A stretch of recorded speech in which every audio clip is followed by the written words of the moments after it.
So this post got some attention on X. I want to respond to it. It's being framed as, so like, okay, you're an anti-establishment skeptic who's heard Roger Ver saying Bitcoin is hijacked. This is his response to that, which I think is kind of silly because he doesn't really say much. And what he does have to say, I'll respond to.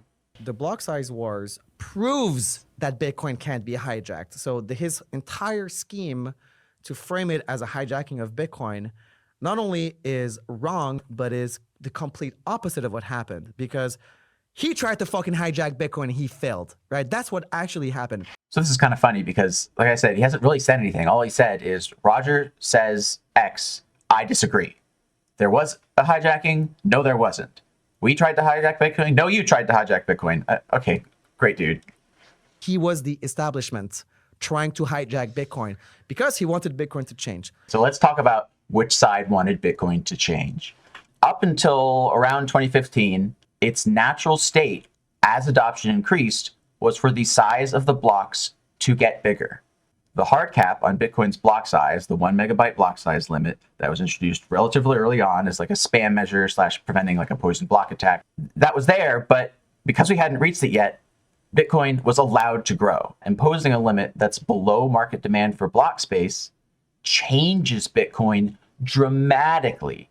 I hope it's obvious that the big blockers are the ones who wanted to preserve how Bitcoin worked, who wanted things not to change. And the small blockers were the people that said an arbitrarily imposed limit that was not intended to be a throughput limit in the long term is actually core to Bitcoin. So what he wanted was to change the rules of Bitcoin, which is the one thing that makes Bitcoin unique, is that the rules cannot change. The idea that the rules can't change is just made up. And we could get into the distinction between hard forks and soft forks, but soft forks certainly are still a change. Technically, you can do anything as a soft fork. You can increase the supply as a soft fork. You can increase the block size. Even if you swallow that argument, no problem. Say, okay, soft forks are good, hard forks are bad. The BTC chain hard forked twice. When OpNop was added, that was a hard fork change. Also, there was an accidental hard fork when they migrated from Berkeley DB to Level DB. It was just a database, but it turned out one had slightly more permissive rules than the other. If the rules can't change, then the question arises, who decides what the new rules are? Okay, now we need to have a governance mechanism to change the rules. Who is part of that governance mechanism? Well, in Roger's mind, it's him and his fucking cronies from Wall Street and Silicon Valley. So this is insane, because now we're getting back into the fact that Bitcoin BTC still upgrades just via soft forks. These things that are supposed to be backwards compatible and so we don't lose nodes or don't kick nodes off the network.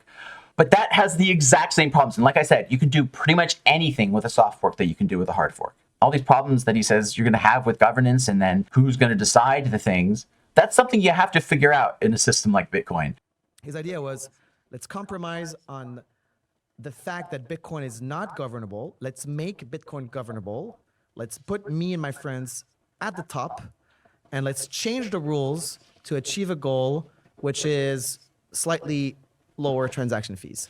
You have to realize that the moment you hit the block size limit, you've gone from a system where you're incentivizing miners to process your transaction to one where you're bidding against other users. That makes fees not just slightly higher, they can skyrocket suddenly. It makes it impossible to know what fee you should pay, because even if you can see what fees have been paid just recently and given the backlog of transactions, at any time, a bunch of people just like you might be saying, here's the fee if I just pay a little bit more. But then everyone pays just a little bit more and the transaction fees skyrocket. It's not slight. He lost a lot of money because of his failed coup d'etat against Bitcoin. And he's bitter and resentful, and he's trying to get you bitter and resentful like him. Fuck Roger Ver, okay? How can you not see that, like, at least from Roger's point of view, he's just doing the reasonable thing? Let's say Roger had succeeded and you were the one writing the book.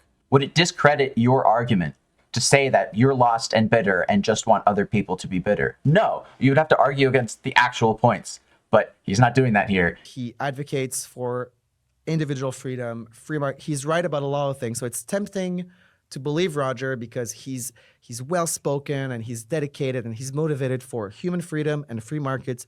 But when it comes to Bitcoin, he's a fucking moron. Okay, so don't listen to this guy. Bitcoin is not hijacked. If Bitcoin was hijackable and hijacked, like, don't you think, like, would they really allow Bitcoin to continue to exist?